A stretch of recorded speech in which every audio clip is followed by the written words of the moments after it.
রয়েছি বান্দরবান বাজারে একটি গ্যাস সিলিন্ডারের দোকানে। আসলে আমরা সাংবাদিকদের প্রবেশের দেখার পাশাপাশি আসলে দোকান বন্ধ করে দিয়ে আসলে পালিয়েছে। আসলে মূলত কয়েকদিন ধরে বান্দরবানে গ্যাসের যে সিলিন্ডার রয়েছে সেটি তীব্র সংকট আমরা লক্ষ্য করেছি। এটির কারণে বান্দরবান বাজারের যে সমস্ত দোকানগুলো গ্যাসের সিলিন্ডার বিক্রি করে, পাশাপাশি অলিগলিতে যে দোকানগুলো রয়েছে সবগুলো আসলে বন্ধ রয়েছে। আমরা তাদের সাথে কথা বলেছিলাম কি কারণে তারা আসলে দোকান বন্ধ করে রেখেছে সেই বিষয়ে জানতে চাইলে তারা আমাদেরকে জানিয়েছে আসলে গ্যাসের সরবরাহ না থাকার অজুহাতে আসলে বিভিন্ন যারা এখানে ডিলারশিপ রয়েছে তারা গ্যাসের সরবরাহ করছে না, এবং যে সমস্ত লোক আসলে গ্যাস ক্রয় করেছে তারা আসলে ১৬০০ টাকা ১৬৫০ টাকা দামে, অতিরিক্ত দামে আসলে গ্যাস কিনেছে বলে আমাদেরকে জানিয়েছে। তাদের স্টোর থেকে বাইরে বাইরে বিক্রি করছে, কিন্তু দোকান বন্ধ রেখে বিক্রি করছে। তাদের গোডাউন থেকে মাল থেকে সাপ্লাই হচ্ছে, ১৬০০ টাকার কমে দিচ্ছে না। টোটাল 4টা দোকানে এ পর্যন্ত গেছি, তারা বলছে যে গ্যাস আসবে, এইটা বলতেছে। এখন এই মুহূর্তে গ্যাস সিলিন্ডার নিতে আসতে গিয়া গ্যাসের দোকান সবগুলো বন্ধ, গ্যাস নাই।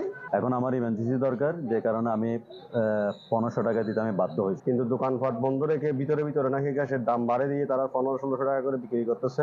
কথা বলেছি যারা সমস্ত দোকানের বিরুদ্ধে আসলে অভিযোগ এসেছে তাদের সাথে, তারা আমাদেরকে যেটি জানিয়েছে গ্যাসের সরবরাহ না থাকার কারণে তারা কিছুটা বাড়তি নিয়েছে, তবে ১৬০০ টাকা নেওয়ার কথা অস্বীকার করে তারা দোকান বন্ধ করে আসলে চলে গেছে। আমরা এই বিষয়ে জেলা প্রশাসনের সাথে কথা বলেছি। জেলা প্রশাসক আমাদেরকে জানিয়েছে যে সমস্ত দোকানগুলো এই ধরনের অনৈতিক ভাবে মূল্য বৃদ্ধি করে আসলে সিলিন্ডার বিক্রি করছে তাদের বিরুদ্ধে আসলে তারা ব্যবস্থা নেওয়ার কথাও আমাদেরকে জানিয়েছে, এবং পাশাপাশি খুব শীঘ্র সময়ের মধ্যে আসলে মোবাইল কোর্টে পরিচালনার কথাও আসলে জানিয়েছে। মূলত দীর্ঘদিন ধরে বাজারের গত এক সপ্তাহ যাবত আসলে গ্যাসের দাম বৃদ্ধি করে বিভিন্ন সিন্ডিকেট তৈরি হয়েছে বাজারে। বিশেষ করে নুরজাহান নামের একটি গ্যাসের সিলিন্ডার দোকান আমি যেটি দাঁড়িয়ে আছি, এই দোকানটাতে আসলে সবসময় এই ধরনের অভিযোগ আসলে উঠে আসছে।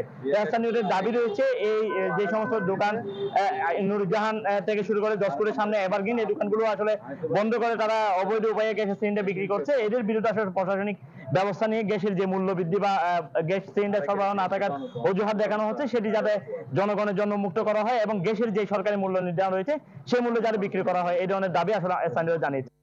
নতুন এবং ফিরে আসা গ্রাহকদের জন্য নগদে চলছে ক্যাশব্যাক সহ প্রতিদিন হাজারো উপহার জেতার সুযোগ। হবে আশা আর ফেরা, সারপ্রাইজ সেরা।